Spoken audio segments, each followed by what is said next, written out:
नमस्कार।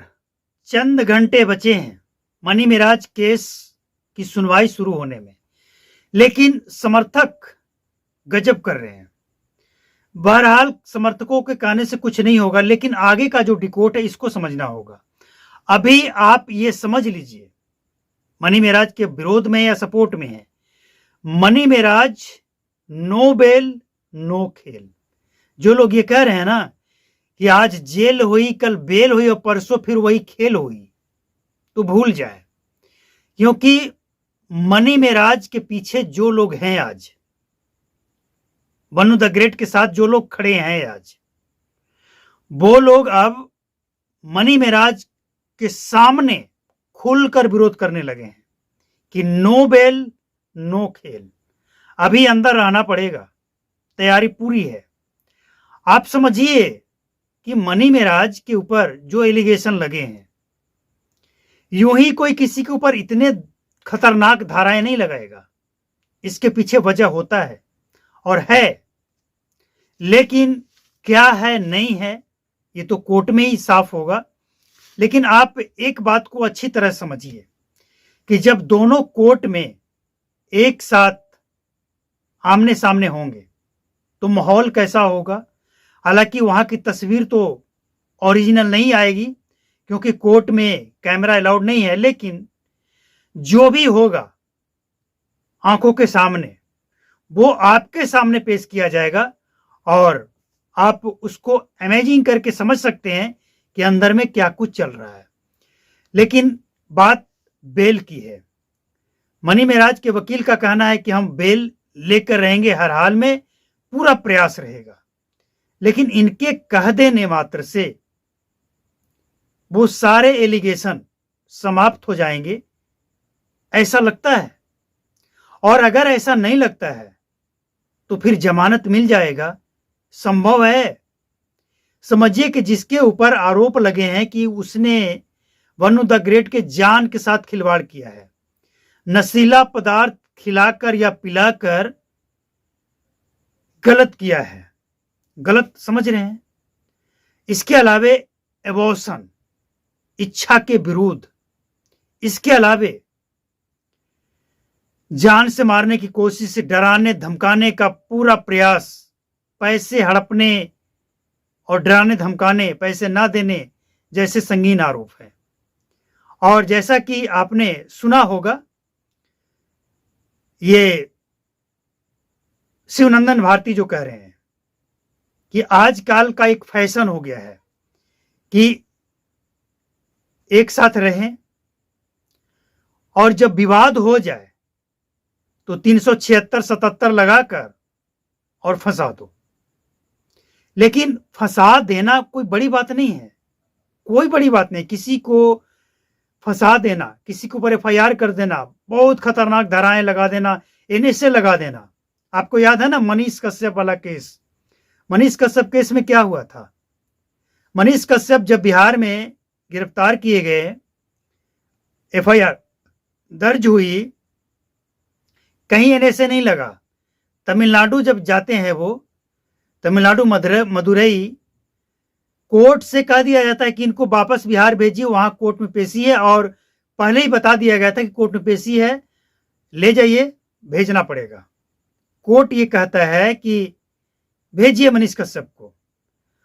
और इसके बाद प्रशासन की तरफ से एनएसए लगाकर मनीष कश्यप को एनएसए लगाकर जेल में डाल दिया जाता है। और सुबह, रात में और सुबह कोर्ट खुलने से पहले वकील के साथ ले जाकर जज के सामने रासुका लगा दिया जाता है, जेल में डाल दिया जाता है। अंजाम क्या हुआ सबको पता है। तो मनी मिराज के ऊपर जो एलिगेशन लगे हैं, अगर ये गलत हैं, सबूत नहीं है, तो मनी मिराज को दिक्कत नहीं होना चाहिए। लेकिन अगर आरोप लग रहे हैं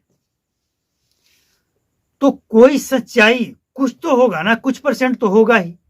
अब कितना परसेंट है ये तो कोर्ट में जब दोनों आमने सामने होंगे, एक दूसरे के खिलाफ बोलेंगे, क्या बोलेंगे, कैसे बोलेंगे, क्या सबूत देंगे, उस समय तय होगा कि आखिर इस केस में जो धाराएं लगी हैं कितनी सच्चाई है।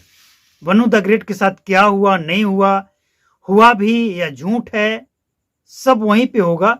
और ये सब जानने के लिए चैनल को सब्सक्राइब करके बेल आइकन को प्रेस करके नोटिफिकेशन को ऑल पर सेट करना ही पड़ेगा, वरना आप जो पैनी नजर हम बना कर रखें इस केस में उसका अपडेट नहीं जान पाएंगे।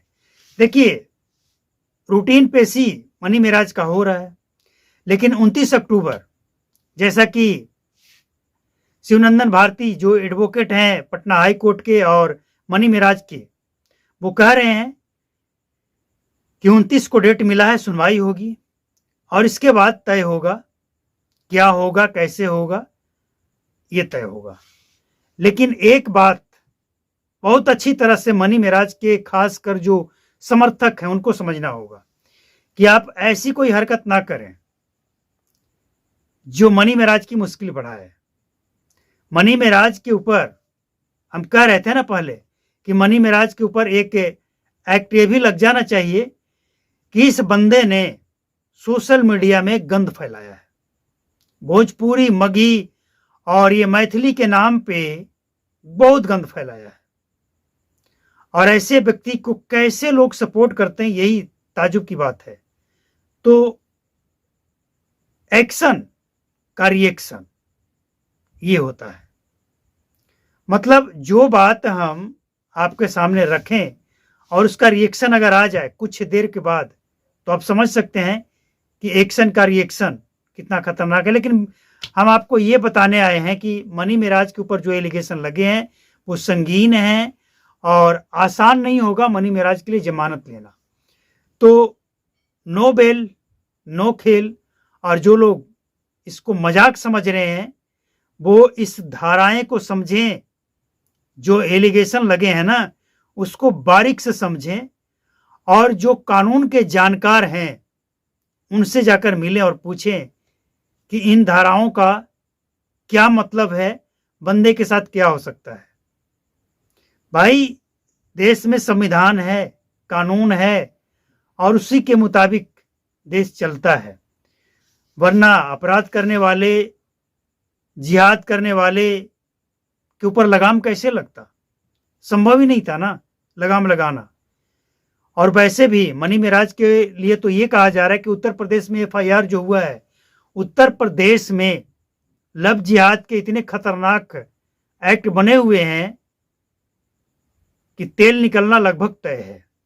अब देखना यह है कि आखिर जब दोनों मनी मेराज और वनु द ग्रेट कोर्ट में आमने सामने होंगे तो कैसा रिएक्शन होता है, क्या क्या बातें निकल कर आती है, क्या सबूत निकल कर आती है, और वही तय करेगा मनी मेराज के भविष्य को। अब मनी मेराज पूरी तरह से फंस चुका है, जिसका कोई फिलहाल समाधान दिख नहीं रहा है। लेकिन इस दुनिया में ऐसा कुछ नहीं है कि जिसका कोई समाधान नहीं है, बस इच्छा शक्ति होनी चाहिए। समाधान भी है, और जहां से समस्या की उत्पत्ति है समाधान भी वहीं से होता है। समझने वाले समझ गए, जो ना समझे उनको क्या कहा जाए। बस आप इतना समझिए कि मनी मेराज के जो समर्थक हैं वो ज्यादा फालतू की बातें सोशल मीडिया पे ना करें, कमेंट सेक्शन में ना डालें, इससे मनी मेराज की मुश्किल बढ़ेगी। जिसे यकीन नहीं है वो करे, लग जाएगा पता।